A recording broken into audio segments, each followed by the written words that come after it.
First contact and revelation.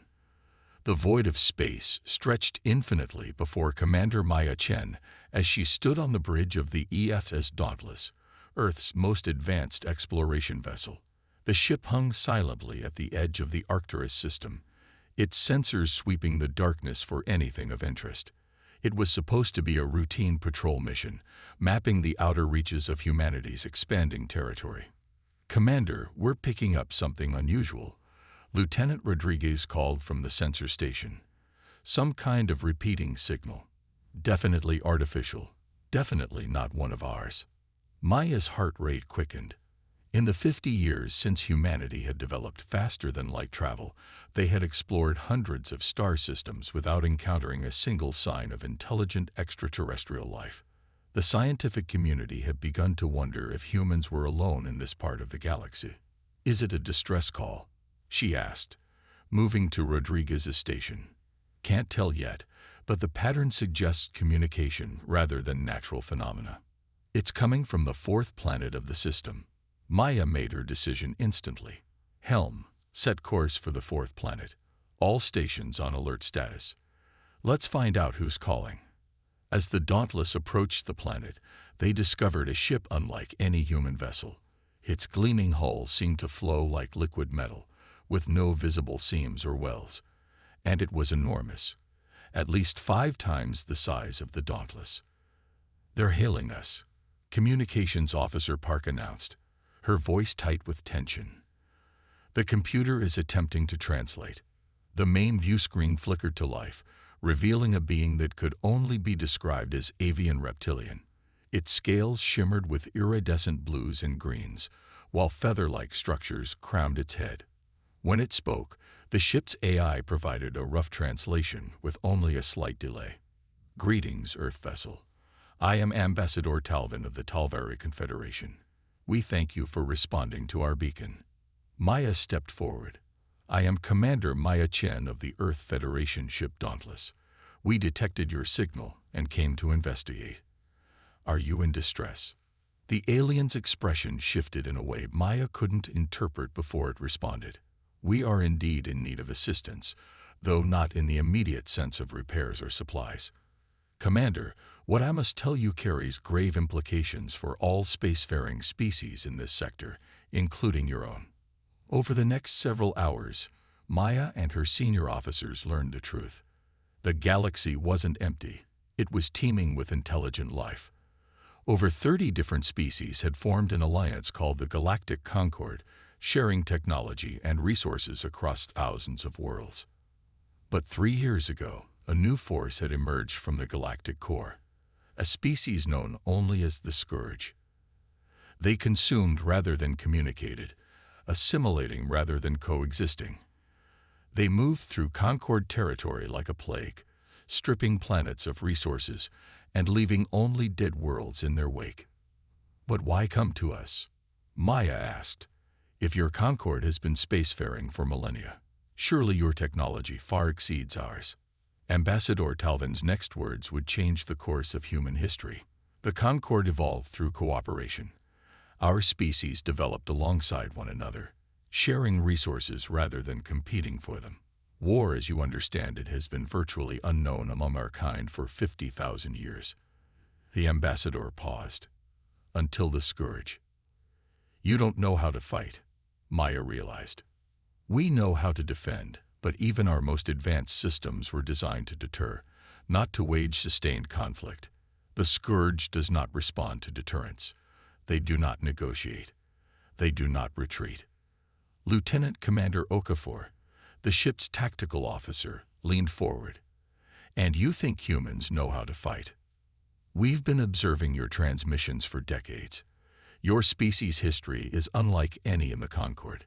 You've survived multiple near-extinction events. You've endured climate collapse, nuclear proliferation, and resource wars. Yet each time, you not only survived but emerged stronger." Maya felt a chill run down her spine. "You've been studying us as potential weapons. As potential saviors," Talvin corrected. "Your capacity for violence is matched only by your capacity for self-sacrifice. You fight with a ferocity that would terrify Concord species, yet you fight hardest when protecting others. This paradox makes you unique in our experience. The holographic display shifted to show footage of a massive battle. Ships of various designs desperately fought against angular obsidian vessels that seemed to absorb energy weapons rather than be damaged by them. This was the Battle of Silurian Prime, 3 months ago. The Concorde lost an entire defense fleet, over 2,000 ships. The Scourge lost perhaps 50 vessels, yet they considered this an acceptable exchange. Talvin's voice dropped. They learned from every engagement, adapting their tactics and technology. We estimate they will reach your solar system within 5 years. What exactly are you asking of us? Maya demanded. Join us. Bring your understanding of warfare, your tactical innovation, your ability to keep fighting when all hope seems lost. In exchange, we offer technology centuries beyond your current capabilities and full membership in the Concorde. The return journey to Earth was tense with the weight of what they carried. Maya spent hours reviewing the data provided by the Talvari, searching for deception or manipulation. She found none, only the stark reality of an advanced civilization facing an existential threat and seeing potential salvation in humanity's violent past. The United Earth Council debated for weeks. Some argued for isolation, believing the alien conflict wasn't their concern. Others saw opportunity in the advanced technology the Concorde offered. But most understood the reality. If the Scourge consumed the Concorde, Earth would stand alone against an enemy that had defeated civilizations far more advanced than their own. In the end, the vote was nearly unanimous. Humanity would fight. The next 2 years saw the most rapid technological advancement in human history. Concorde engineers helped retrofit Earth's modest fleet with shields, weapons, and drive systems far beyond what humans had developed independently. But the Concorde representatives were stunned when humans began suggesting modifications to their designs, improvements they had never considered. You've created a more efficient reactor containment system in months that our engineers couldn't optimize in centuries. One Talvari engineer marveled. That's because you designed to prevent failure, Maya explained. We design assuming failure will occur and build systems to survive it. The first engagement between human vessels and the Scourge occurred at Proxima Centauri, Earth's nearest stellar neighbor. A small Scourge scouting force encountered a joint human Concorde patrol. The Concorde vessels followed their standard defensive protocols, maintaining formation and coordinating their shield grids. The 3 human destroyers, led by Maya aboard the newly commissioned HFY Thermopylae, did something the Scourge had never encountered before. They attacked. Not cautiously, not defensively. They charged directly into the Scourge formation, disrupting their coordination and targeting key systems with precision strikes. When the battle ended, all 5 Scourge vessels had been destroyed. 2 Concorde ships suffered moderate damage. 1 human destroyer was severely damaged, with multiple hull breaches, and a third of its crew injured or killed.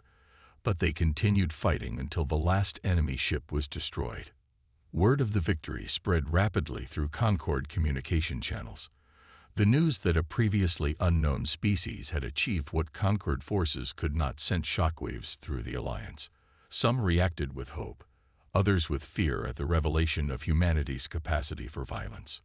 More battles followed as the Scourge probed human defended systems. The pattern was always the same. Concorde ships maintained defensive formations, while human vessels engaged aggressively, taking significant damage but inflicting disproportionate casualties on the enemy. I don't understand. A Concorde admiral confessed to Maya after a particularly brutal engagement. Your casualties are 3 times ours, yet your crews celebrate their victories. Because to us, ships are replaceable. People are not, but we accept casualties as the cost of winning. Maya's expression hardened. And we will win. 6 months later, intelligence revealed the Scourge were gathering their forces for a major offensive. Their target, Earth itself. They had identified humans as the greatest threat to their expansion and sought to eliminate them at their source. The combined human Concorde fleet assembled in Earth orbit was the largest defensive force ever gathered. Over 5,000 vessels ranging from massive Concorde carriers to agile human frigates. And at the center of the formation, a new weapon developed through human-Concorde collaboration. The EFS Ragnarok, a dreadnought built around a singularity cannon capable of tearing a small moon apart. When the Scourge fleet emerged from hyperspace, the scale of the threat became clear. Nearly 10,000 obsidian ships filled Earth's sky like a plague of locusts, blocking out the stars themselves. The Battle of Earth had begun, and with it, the galaxy's understanding of humanity would be forever altered. The gods of war awaken. 5 years into the war with the Scourge, humanity had earned a fearsome reputation among the stars. What began as desperation had evolved into legend. Tales of human warriors who continued fighting despite grievous injuries, of captains who sacrificed their ships to save Allied vessels, of engineers who worked until their hearts gave out to repair critical systems. The Concorde species had a new name for their human allies, the War Gods. Admiral Maya Chen stood on the bridge of the EFS Wrath of Terra, the most powerful warship ever constructed by human hands. Her once dark hair was now streaked with gray, her face lined with scars and the weight of command. The Battle of Earth had been won, but at terrible cost. Nearly half of humanity's fleet and a third of the Concorde forces had been destroyed, but they had held the line. "Status report," she ordered, studying the holographic display showing the positions of both Allied and enemy forces throughout the sector. "The Scourge have withdrawn from the Arcturus and Procyon systems," her executive officer, Captain James Okafor, reported. "Intelligence suggests they're consolidating around the galactic core." "They're adapting again," Maya muttered. In the early days of the war, human aggression and unpredictability had given them an edge. But the Scourge were never the same enemy twice. They learned, evolved, and came back stronger. What's our fleet readiness? The 7th and 9th fleets are at 89% combat effectiveness. The 3rd is still undergoing repairs after Tau City, about 63% operational. The Concorde forces are. Okafor hesitated. "They're struggling, Admiral. Their production can't keep pace with their losses." Maya nodded grimly. This had become the pattern of the war. Human tactical innovation paired with Concorde technology, barely keeping ahead of the Scourge's adaptive capabilities. For every victory, the cost grew higher. For every system reclaimed, 3 more fell elsewhere. "Admiral," the communications officer called, "incoming transmission from the Concorde High Command." The holographic display shifted to show High Chancellor Zivtal, the elected leader of the Galactic Concorde. Unlike the avian Talvari, Zivtal belonged to a crystalline species called the Luminar. Their translucent body glowed with inner light that shifted colors with their emotions, currently a deep worried purple. "Admiral Chen, I bring grave news. Our scientists have determined the purpose behind the Scourge withdrawal to the galactic core. They are constructing something our sensors cannot fully penetrate, but energy readings suggest a weapon of unprecedented scale." "Target?" Maya asked, already suspecting the answer. "Earth," the Chancellor confirmed. "Our analysis indicates they've identified your homeworld as the primary threat to their expansion. They seem to believe that if they can destroy Earth, the human will to fight will collapse, and the Concorde will soon follow." Maya's jaw tightened. "Recommendations. The Concorde High Council is divided. Many believe we should consolidate our forces around our core worlds and prepare for a defensive war of attrition, abandoning Earth in the process," Maya said flatly. The Chancellor's crystalline form dimmed slightly. "Some members argue that sacrificing one world to save thousands is the logical choice." Maya felt the eyes of her bridge crew upon her, awaiting her response. She'd seen this coming, had prepared for it. The Concorde species were survivors, not warriors. For 50,000 years, their strategy had been to bend rather than break, to compromise rather than confront. It was written into their very DNA. But not humanity's. "Chancellor, Please convey to the High Council that I understand their position, Maya said carefully, and inform them that the human Federal Fleet will be launching an offensive against the Scourge concentration at the Galactic core in 72 hours. The Chancellor's glow pulsed with alarm. Admiral, even with your technological innovations, a direct assault on their stronghold would be suicide. Our projections indicate casualties off. We're aware of the projections, Chancellor, Maya interrupted. We're also aware that if this superweapon becomes operational, Earth dies. And if Earth dies, humanity doesn't surrender. We fight harder. We always have. After the transmission ended, Captain Okafor approached her station. The calculations haven't changed, Admiral. Even with every ship we can muster, we're outnumbered at least 5 to 1. Then we changed the equation. Maya activated the secure channel to Earth Command. Implement Protocol Ragnarok. Authorization, Chen, Alpha 07 Thermopylae. Throughout the human fleet, captains received new orders. Ships began reconfiguring their power systems in ways that made Concord engineers protest in horror. Reactor safeties were bypassed. Weapon systems were modified to channel energy in ways their designers had expressly forbidden. The human fleet, already pushed to its technological limits, was being transformed into something new. Weapons that would burn bright and terrible, but only once. When the combined fleet jumped to hyperspace, many Concord vessels joined them despite their council's recommendations. In 5 years of fighting alongside humans, they had learned something their species had forgotten over millennia of peace. Sometimes survival required sacrifice. The Scourge were waiting when they arrived at the Galactic core. Their obsidian ships formed a protective shell around a massive structure, a weapon nearly the size of Earth's moon, pulsing with dark energy. All ships, execute Battle Plan Valkyrie, Maya ordered. Across the fleet, captains acknowledged the command, knowing what it meant.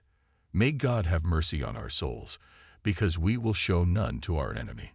The human ships surged forward in a formation that appeared chaotic to outside observers, but followed a complex algorithm developed specifically to counter Scourge defensive patterns. The Concord vessels provided supporting fire, targeting Scourge interceptors that threatened the human capital ships. The Wrath of Terra led the charge, its massive engines pushed beyond safe operational parameters. Maya felt the deck vibrating beneath her feet as the structural integrity field struggled to compensate for the stresses. Distance to target, she demanded.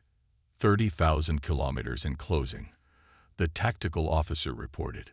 Scourge defensive fire intensifying.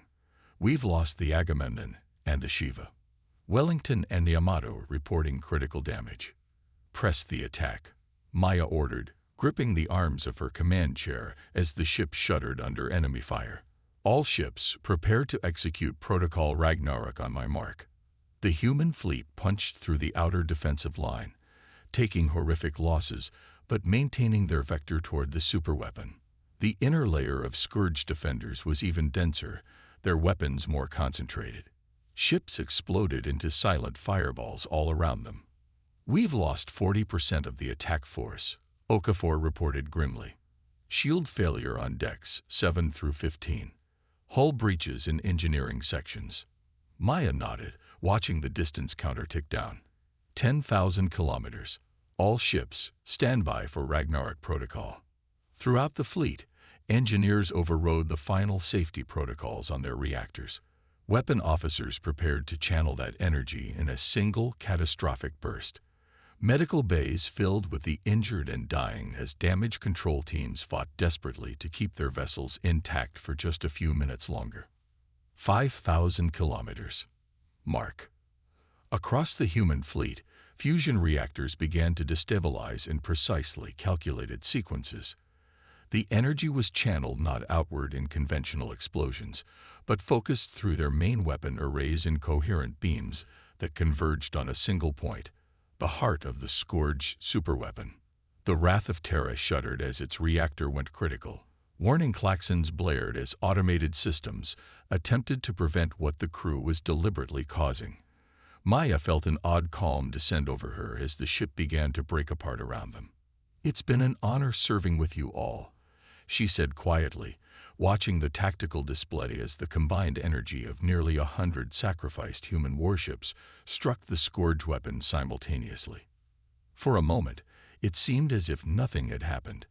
Then, a pinpoint of light appeared at the impact site. The light expanded, growing brighter than a star, consuming the superweapon, and then the scourge fleet surrounding it. Aboard the Concorde flagship, safe at the rear of the formation, Chancellor Zivtal watched in awe and horror as the human fleet was consumed by the same destructive wave they had unleashed. Sensors recorded radiation and gravitational anomalies unlike anything they had ever measured. When the light faded, nothing remained of the scourge superweapon. Nothing remained of the human attack force, only a slowly expanding cloud of debris and radiation that would make this region of space uninhabitable for centuries. They knew, one of the Luminar scientists whispered. They knew they wouldn't survive. "Yes," the Chancellor replied, their glow shifting to a solemn blue. They called it Operation Ragnarok, named after an ancient myth of their world, the twilight of their gods. Fighting one final battle, they knew they could not survive. In the years that followed, the remnants of the Scourge forces were methodically hunted down by combined human Concorde fleets. Without their central intelligence at the Galactic core, they became disorganized, predictable. The war that had threatened to consume the galaxy ended not with a desperate last stand, but with a decisive victory purchased with human lives.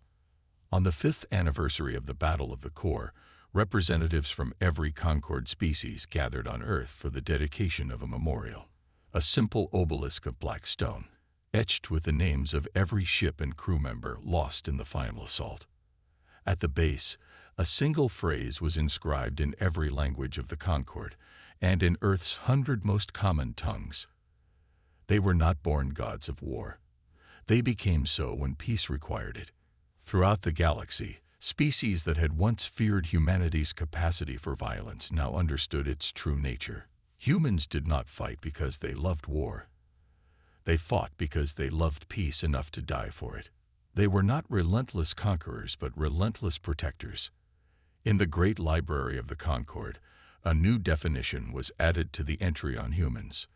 The species that taught the stars that sometimes salvation comes not from those who have never known darkness, but from those who have faced it and chosen light.